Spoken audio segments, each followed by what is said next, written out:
This is Where We Live on Connecticut Public Radio. I'm Lucy Nalpathanchel. Election Day, November 2nd, is less than 1 week away.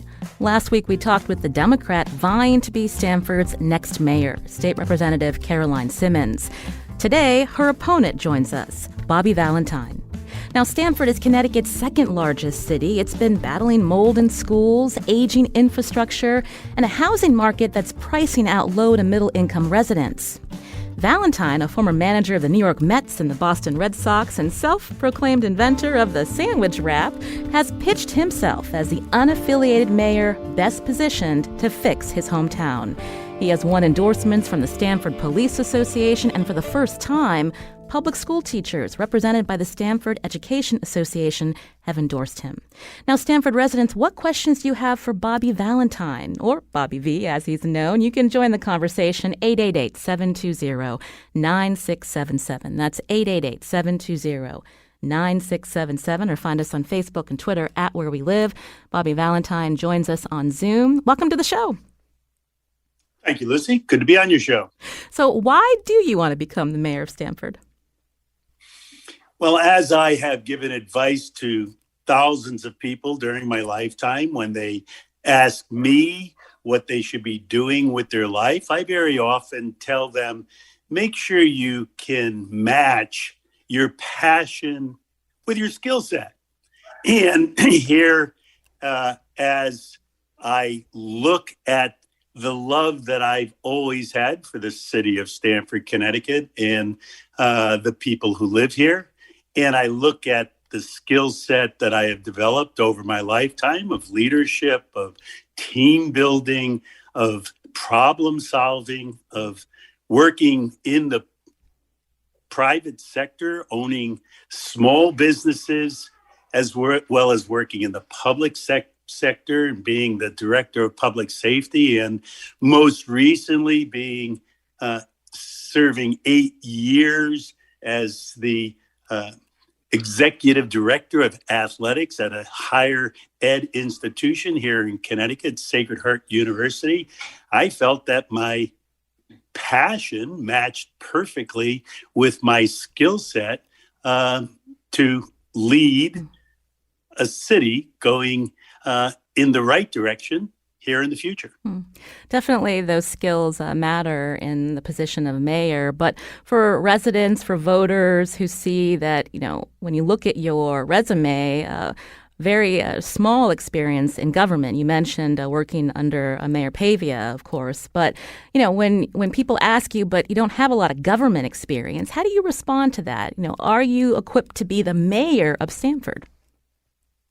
Oh, I'm sure that has been thought of. And, whether or not I needed higher ed experience to go into a higher ed situation where I had no experience, became the athletic director of the year and helped transition a known commuter school into a very popular and the second largest Catholic institution in New England. When I was asked about my experience of running a restaurant, I started one in 1980, and the only experience I had was sitting and ordering a hamburger or a Coke.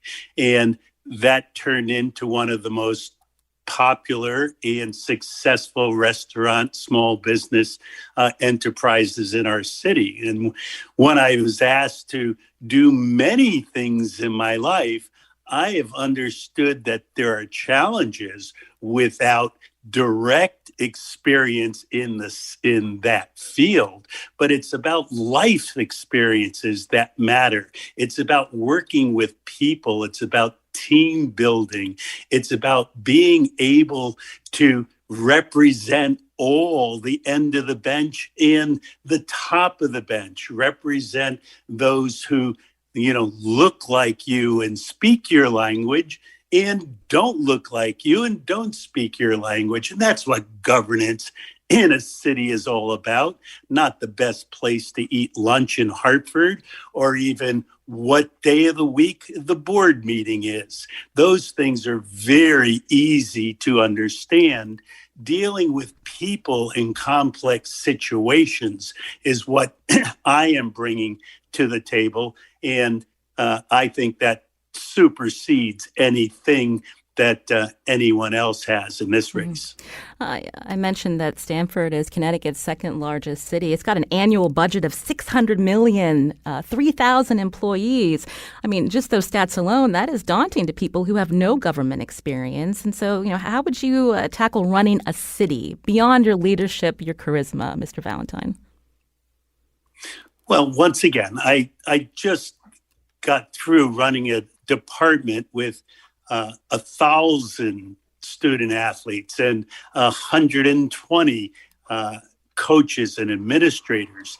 And it's about that skill set of bringing people together, of having trust in leadership so that there's teamwork within the structure of this 3,000 employee situation that Stamford is. That is people that you're dealing with, groups of people who need to have trust in leadership so that their individual teams can be successful moving forward. With teamwork comes success, and I believe that a good leader who has experience in building teams and leading is exactly what this city needs. We're going to take some calls from Stamford residents and voters. The number 888-720-9677. That's 888-720-9677 as we talk with Bobby Valentine, who's running unaffiliated for Stamford mayor. Why are you running unaffiliated? You were a longtime Republican. Well, again, I don't know what longtime Republican means, other than that's kind of the word that's been put out on the other side. But the first person I ever voted for was George McGovern, and that was in 1972, a long time ago. I think he is considered anything but a Republican. I campaign for Joel Lieberman. I don't think that he's a Republican. I campaigned for Daniel Malloy right here in Stamford, Connecticut. I don't think he's a Republican. So the idea that I worked for George W. Bush when I managed the Texas Rangers, and he, yes, was the managing general partner of that team, and we worked side by side, and his mom, Barbara Bush, and his father, George H.W. Bush, became very good friends of mine. I did, in fact, support that Republican candidate. And I did, in fact, work for Michael Pavia, who's the last Republican to hold the seat in the last 30 or so years in the mayor's seat in Stamford, Connecticut. But to be referred to as a lifelong Republican, I think, is not only misleading, but it's absolutely incorrect. So when we look at Stamford and the demographics, Democrats outnumber Republicans more than 2-1, and there are nearly as many unaffiliated voters as registered Democrats. And so running unaffiliated, do you feel like you have a better chance of connecting with these voters, many of them new to your city? Unaffiliated means just that I'm not affiliated with any political party. I'm not taking their money. I'm not using their data. I'm not giving up friendships or jobs that they decide need to be done. I'm not following a policy of any political party, because Stamford, Connecticut's a great city, but it's a local city. It's a city that doesn't need to be divided by political divide and hate mongering and thoughts that if you're not part of it, then you're not part of it. Unaffiliated means affiliated with everyone. And I put together groups of people building this organization from scratch without, as I said, any roadmap from any political party. And I'm proud to say that I put together a team of Democrats, Republicans, even an independent, let's not forget that's a party in this city, and unaffiliated that have given their money, their time, their energy. Over 1,300 members of our community asked for lawn signs in their lawn. And that stretches across all political parties. There's one candidate that has one party, and that party cannot represent all of the people of the city. That party can only represent the political views, ideologies, and people who are part of that party. And I don't think that's what Stamford's all about. Our schools don't have a political affiliation. Our potholes don't have a political affiliation. We are one, and I believe that I am one for all of us. Let's take some calls from Stamford residents. You can join us as well, 888-720-9677, as we talk to Bobby Valentine, and running affiliated for Stamford mayor. Jackie's calling in from Stamford. Jackie, go ahead. Hi. Mr. Valentine was quoted as having said that Caroline Simmons is a 35-year-old girl, and he thinks that he could govern better than she could. I'm just wondering if that was the exact statement, if you were quoted correctly, and what the context. The context was, in fact, that I think I can govern better because I have led all of my life. I went to Stamford Public Schools where I was taught to respect the competition, to live in a diverse community. You know, my sixth grade class had 40% of the students with me who didn't look like me and didn't have the same background that I did. I lived in a household where my grandparents only spoke Italian. And when I said that my competition was a girl, I was referring to her private education in a neighboring city when she was in elementary school, junior high school, and high school.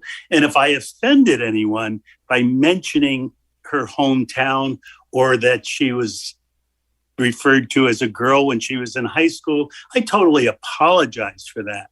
But understand that if that is offensive, then I ask those who are on this call and others to view some of the hateful, deceitful, and misinformed flyers that the opposition has put out about me, calling me names that are much more offensive than referring to someone as a girl when she was in school in Greenwich, Connecticut. So let's just let it be balanced with our understanding of the situation. So that article that Jackie references was from the Associated Press by a veteran reporter, Susan Haig. I don't think she would misquote you, Bobby Valentine. Let me read the quote from the story. You said, "There's no chance of a 35-year-old girl who grew up in private setting going to a private school in Greenwich could possibly relate to the diverse culture of Stamford, Connecticut better than I do, no matter what the age is." Caroline Simmons is the current Stamford State Representative. She's Harvard educated. She's 35. She's a mother. Why reference her as a girl? Well, if that was incorrect, I'm sorry. I've been referenced as an old white man, so I just don't understand the offense. I don't think Caroline Simmons has called you an old white man, has she? Oh, there has been political flyers out there referring to my age often. And so, because you're on the radio with us now, do you want to apologize to your opponent for calling her a 35-year-old girl? I just said if I offended anyone, including my opponent, of course I apologize. Again, you're hearing Bobby Valentine here on Where We Live. Joseph's calling in with a question. Joseph, go ahead. Yes, given Bobby's background of his diversity in Stamford, I'm just wondering how that diversity would support the current makeup of the city versus his opponent. And I am unaffiliated, so I am looking to get an understanding of how that background would be different than his opponent can bring to the city if elected as mayor. Bobby? Yes, well, I try to give the voice to those people that I know live in this city of Stamford, Connecticut, and even some that I'm meeting for the first time. We are very diverse. And people who know me understand that the minority sector of my teams, organizations, and businesses have always been treated not only with a fair hand, but with a hand that has tried to move their situation forward. And I think that our police that endorsed me and our teachers who endorsed me understand totally that if they're going to protect our community and teach our community, that their organizations must be more reflective of the community. And I, as a mayor, would push for that. And that when I met last night with the Indian community and the day before with the Moroccan community and with the Hispanic community and with the many different ethnic cultures of our city, the one thing they all ask is a better voice in our city government. And considering that this has been a Democratic run city for the best part of 30 years, and the diverse population that we have here feels that their voice is not heard, I think a change is needed so that their voice is not only heard, but amplified so that they can be a complete and cooperative part of our city and our city government. Francis is calling in from Stamford. Francis, go ahead with your question. Yes. Hi, good morning. I was curious, over the last 8 or 10 years, it's become extremely difficult for the people who actually work in Stamford to afford to live in Stamford. The police officers, the nurses, the people who work in the hospitals. So what is it in the future that you could help us with in guiding this so that this could be more affordable to all the Stamford residents? Yes. Of course, we've had a term in our city since this boom that we've had, which has been a spectacular boom that has brought people from all around our community and even from within our community to live in spectacularly equipped buildings that have rental units that serve those who can live in a space that's between 800 and 1,100 square feet. Our families who have multiple children have been left aside. Our people in our community who have tried to establish a situation and be part of the American dream of ownership have been left aside, because what we have built has been for those who want to rent in our community and be part of our community as renters. I think that we need to incentivize those who build units that are for ownership at all different levels of income ability. And we also need to build more rental units that are not classified as affordable housing. Remember, that's a term that mandates a developer who's going to build over 10 units to provide 10% of those units for below market rate. And To qualify for those units, you usually have to make about $70,000 or $72,000 in income. And that totally disqualifies many of the people who work in our city. Our city has a great healthcare system. It has a very large government.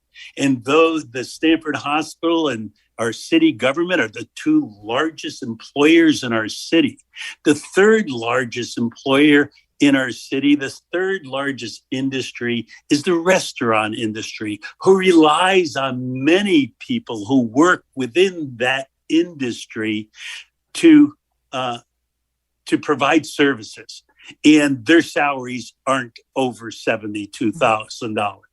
So we need to provide housing that's affordable for those people who work here, including the public servants, our teachers, our civic workers. Yes, indeed, the formula that we've been working under in the past is not the formula for all. It must be changed, and we need a change agent to do that. Can you explain, so you support a fund to promote borrowing for affordable housing. Doesn't this fund already exist? It's fairly new. So explain how that would work versus just working to have more units that are affordable for many different income levels. Yes, it already exists, and it's a fund that is controlled by a community board. And there's a situation where the builder, instead of offering that 10% of what I think non-affordable housing, puts a fee in lieu of that into the community fund. That community fund could then leverage those dollars in with other government financing to build the fund and then build the units that are necessary to fill the many voids in our community. When we just say we have affordable housing, and that means it's 10% of the new apartment buildings that are being built, I'm just afraid that's a misnomer. And dealing with Charter Oaks and some of the other fine organizations who have the right idea of providing housing for those who need it, they always point to the fact that they need the funds in order to build the housing. And this is one way to provide those funds. When you look at the great number of people who've moved into Stamford, many of them are millennials, single professionals, but it's super expensive to rent. And so, talk more about how you would make that city more affordable for these different income levels. Conversely, when we look at other cities that have affordable housing, they silo low-income families and people into certain sections of town. How will you make sure that doesn't happen in Stamford? Well, I would work with the communities, and I'd work with the community housing fund, who understands exactly all of the concerns of our communities, not only how they live, but where they live, and try to secure some of the city-owned property in different areas that could possibly provide this new frontier for many of the people who are looking to live and work in our community. If it was an easy solution, and if it was just the idea that we can get more funding, and if we got more funding from the state or from the feds, then all the problems would be solved. That's not the situation. The situation is to have a manager, to have a director, to have someone experienced in leading the charge once these funds are accumulated and brought to our city, so that they're distributed properly to those who are in need. We have We have needs with our seniors. We have needs with people not only who are just moving to this community, but people who have lived in this community for years and years who no longer want to have their 3-bedroom house in the country, but they want to live in our great city where they can walk to the amenities that they're looking for. And the inventory for them to own and the inventory for them to rent in downtown is not presented right now, and it needs to be addressed in the future by a leader who understands the needs of all of our community. Bobby Valentine, I want to hear more about your plans for Stamford's educational system. We need to take a 90-second break. Also, Stamford callers are still waiting to ask a question of Bobby Valentine, running unaffiliated for Stamford mayor. This is Where We Live. We'll be back after a short break.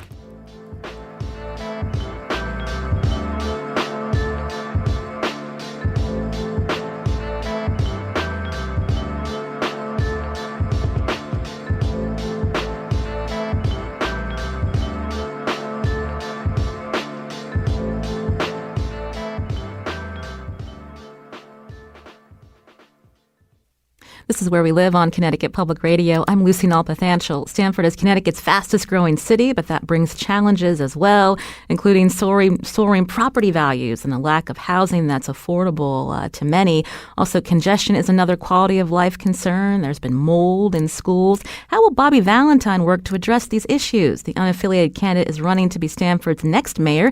He's here where we live to answer your questions. 888-720-9677. That's 888-720-WNPR, or find us on Facebook and Twitter at Where We Live. Versha is calling in from Stamford. Versha, go ahead. Good morning. Mr. Valentine, if you are elected as mayor, you will have a seat on our Board of Ed. And I'd love to hear, what are your top 2 priorities for our schools, and how would you use your seat on the Board of Ed to advance towards those priorities? Well, thank you for that question. Yes, as you mentioned, the mayor has a seat on the Board of Education, but it's not a voting seat. And that means it needs to be a vocal seat. Some people call it a bully pulpit. I would call it a place where all people involved in the system would have a voice at that table. And the most unrepresented sectors of our community on that board and with the superintendent's office has been the parents and the teachers, the people who take our children to school and the people who teach while our children are in school. And as a mayor, I would be the voice, and a very vocal voice, representing the parents' concerns and the teachers' concerns to the Board of Education, so that the operations of our Board of Education are not only done correctly, but they're done in transparency, so that all ideas are considered before decisions are made. And when decisions are made, they are quickly related to and handed down to the teachers and the parents who live and breathe every day in the educational system of our city. You mentioned the superintendent's office, the Stamford Advocate, reporting that the 9-member current school board is still trying to decide whether to renew the current superintendent's contract. There's been an impasse.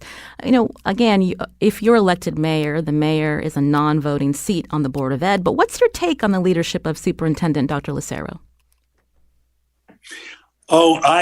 Again, in 6 months, I've had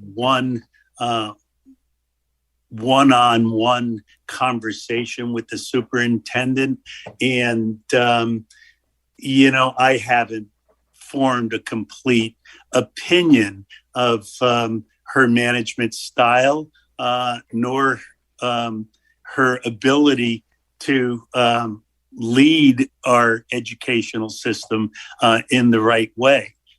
So I'm going to reserve my public opinion and to say that without a doubt, things need to be done differently. And I'm sure that she understands that and is very willing and ready to lead our educational system in the right direction.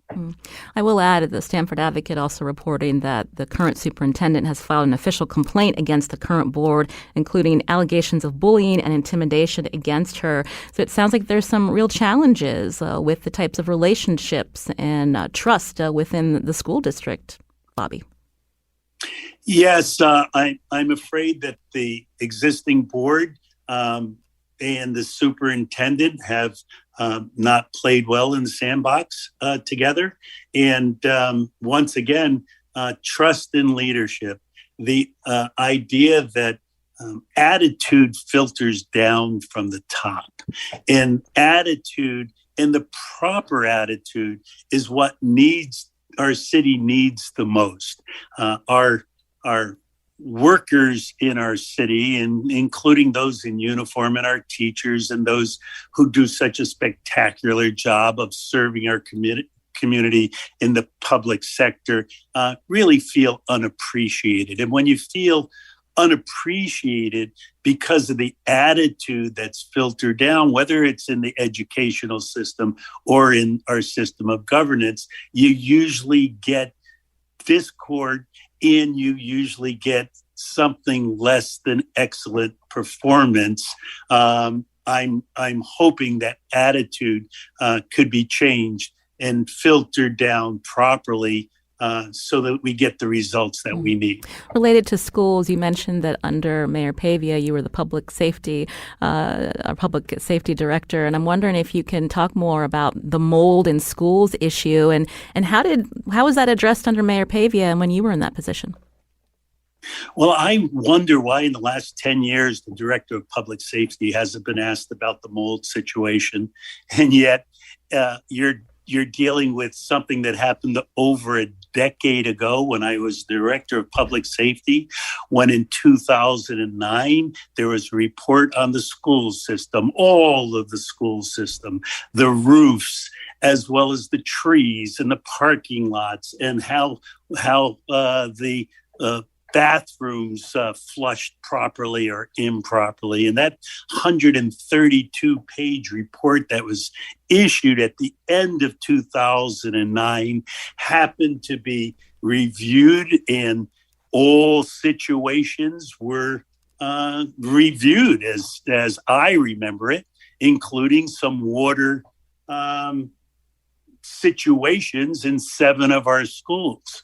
By 2012, when I left, after I had left that position, there was mold that was discovered at one of the schools, Tokwam. And this is all a matter of record, folks. This isn't a matter of political jargon or negative campaigning or flyers that you got in the mail.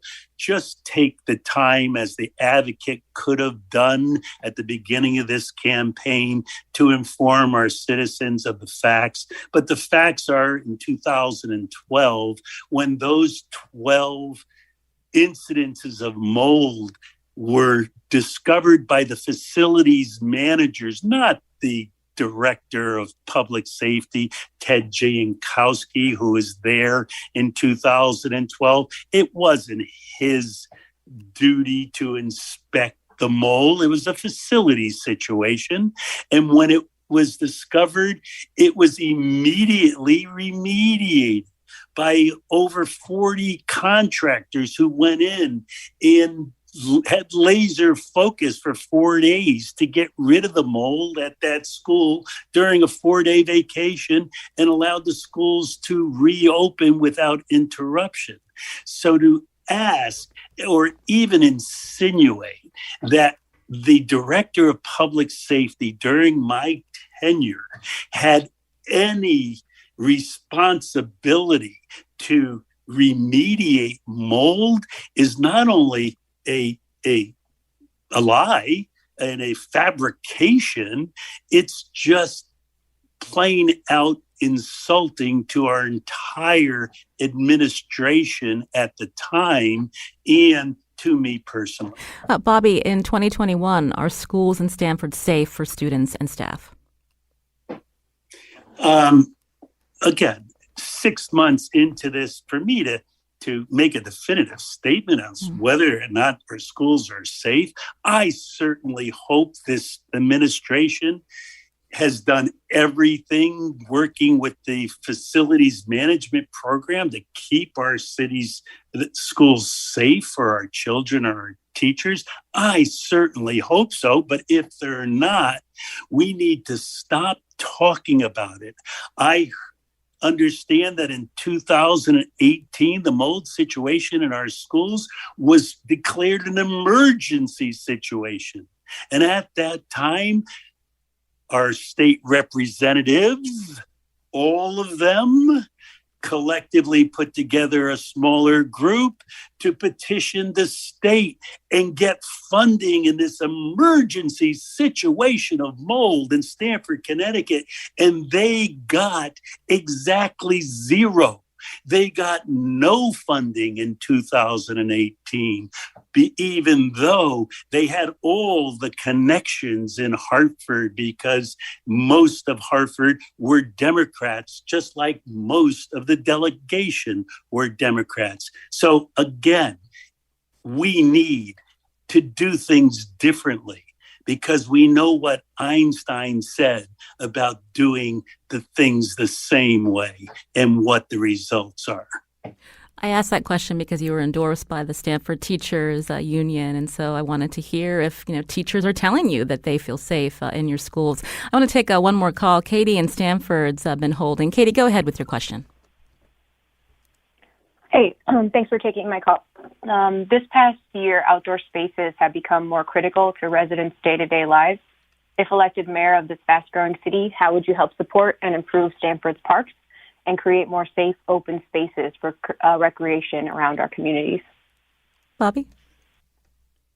Katie, you're spot on with living in this world for the last 18 months. The one thing that we all understand is there's been a greater appreciation for being outside and being in the open space. Here in Stamford, we have 42 parks. We have wonderful shoreline areas, and they are the most underdeveloped assets in our community. I intend on laser focusing on improving those facilities for all of the needs of the community, the youth sports community, the elderly community, the community that understands and appreciates what it's like to be outside in the open air and park space. That being said, funding will be needed. And I hope to be able to do what I've done in the past, to get the corporate sector to be involved in community affairs.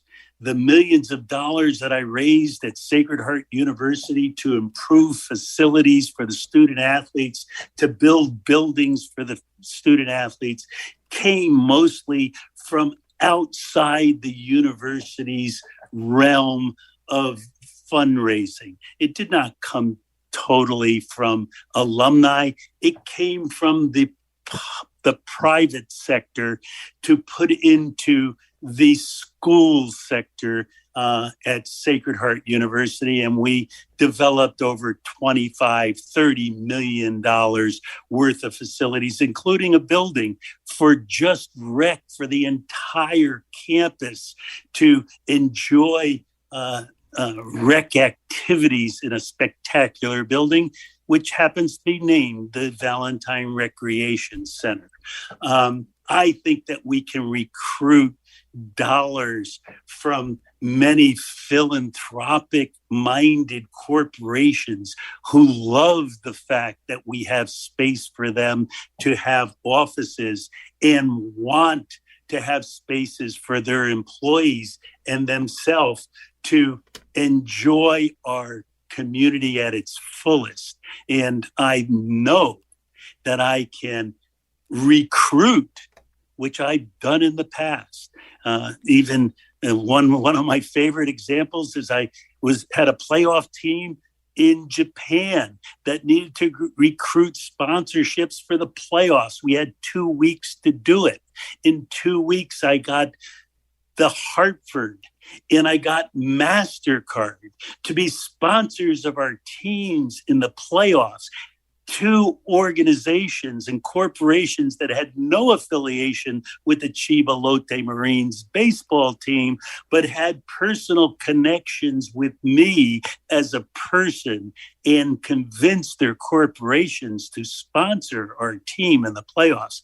That same kind of methodology has got to be used here in our city setting to develop our parks, develop our facilities at our schools, and bring additional income into the revenue side so that we can provide what is needed in our community. We've run out of time. Bobby Valentine, again, is the unaffiliated candidate in the Stamford mayor's race. Bobby, thanks for coming on the show today. We'll see what happens next Tuesday.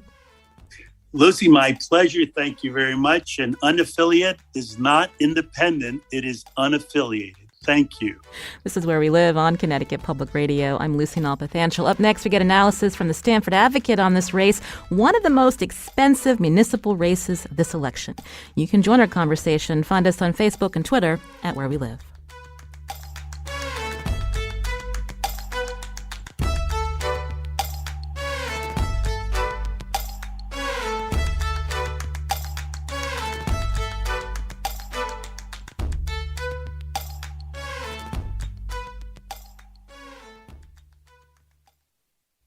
This is Where We Live on Connecticut Public Radio. I'm Lucy Nalpathanchel. We just heard from Bobby Valentine, the unaffiliated candidate for Stamford mayor. This race is one of the most expensive municipal races this election season, both candidates topping over $1 million.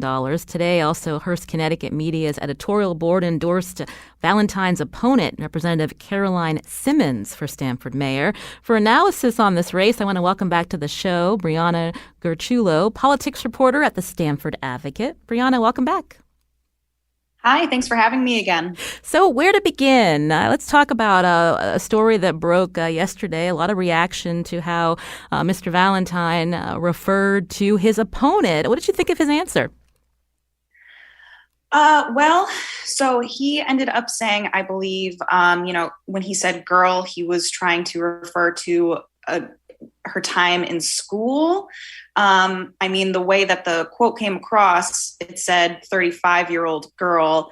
He did kind of apologize, saying that if anyone was offended, he apologized. So, I think this comes to a broader theme of this race, which is about generations. He's 71, she's 35. There's that significant gap. It's also something that's been highlighted throughout the race is hometown. Bobby has emphasized that he is born and raised in Stamford. There have been mailers put out highlighting the fact that Caroline is from Greenwich, and there's some misunderstanding out there about how long she has been in Stamford, which is about 8 years. It's kind of clearly everything is coming to a fever pitch now as we get into the last week of the race. That's right. And also his comment that the other campaign has called him old. Senator Winfield tweeting that, how does tit for tat help in this situation when you're called out for calling an adult woman a girl? So it'll be interesting to see if this translates to, how people are going to be voting next week, Brianna. Yeah, it will be interesting. We are in the final days, so I have a feeling a lot of people have made up their minds at this point. Already there have been thousands of absentee ballots returned to the town clerk's office. So there's people who have already made their choice, but you never know. So we'll see on Tuesday. Before this attention on his reference to his opponent the other day in that Associated Press article, there was also the comment about renters, which Bobby Valentine has since apologized for. The quote, "If you're not renting, you're not caring." How have you seen that played out? Because we know that renters make up a good portion of the city of Stamford, Brianna. Yeah. And, kind of going back to what I said, where a lot of people have made up their minds at this point, I think supporters of Caroline have pointed to that comment and criticized him heavily for it. But then his supporters have, defended him, saying it was, a 28-second clip. The entire video wasn't available. So it really depends on where you're coming from when you watch that video, I guess. And, even in the interview today, he said, his point is that he wants to incentivize builders to build more home ownership opportunities. So that's something that I think the Simmons campaign and the DCC are going to keep hitting Bobby on. Whether it's going to, have an effect, it's hard to say. People, like I said, are coming to it with different interpretations. He seemed to punt also on the issue of mold in schools. And I'm just wondering, how that issue is playing out in Stamford when we think about infrastructure. Right. On mold, it's a very complicated issue that has a lot of players involved. It's the city, it's the city seeking state funding, and it's something that's gone back for years. Like he mentioned, a report came out in 2009 saying that there were 7 schools that should be assessed for mold. And then it kind of grew into a full-blown crisis in 2018 when mold was found in 11 buildings. And it's something that's carried over from one mayoral administration to the next. So it's going to be, a big issue for whoever wins. And it seems like Caroline and Bobby have different approaches for dealing with it. Caroline Simmons has focused more on getting state funding to resolve the issue, whereas Bobby has said more. It's not so much relying on Hartford. I think he's emphasized more his management and managing the funds that we do have. To be honest, it's like I said, it's complicated, and it'll be interesting to see whoever wins how they actually deal with it when they're really in office and have all of these issues put right in front of them. I ran out of time to ask this question to Bobby Valentine because of our callers joining in. But, he is suing the city of Stamford for his own property tax reassessment. So I'm just curious, how's that going to play out if he becomes mayor? You mean what's going to happen with the case? Yes. Are people talking about that? I definitely, I've seen it talked about on social media, and it's something, he is also defended as, his right as someone who lives in Stamford. You can appeal. There's an appeal process, and if you're not satisfied with the appeals decision, you can take it to court. The perception of it, that's kind of outside of my realm. But it's again, going back to we're entering into the final stretch of the race, and all of these things are coming up, and people, depending on where they stand, are looking at these bits of news information differently. You've been listening to politics reporter from the Stamford Advocate, Brianna Gurciulo, here on Where We Live. Brianna, thank you and to your colleagues for their great reporting. It will be interesting to see what happens in the last less than a week before Election Day. That's right. Thank you so much for having me. And just as a note, I just want to make clear that the editorial board's decision is completely separate from the news operation. Right. Thank you. Thank you, Brianna. Thank you so much. I'm Lucy Nalpathanchel. Today's show produced by Sujata Srinivasan with help from Abhi Levine. Our tech producer is Kat Pastor. Thanks for listening.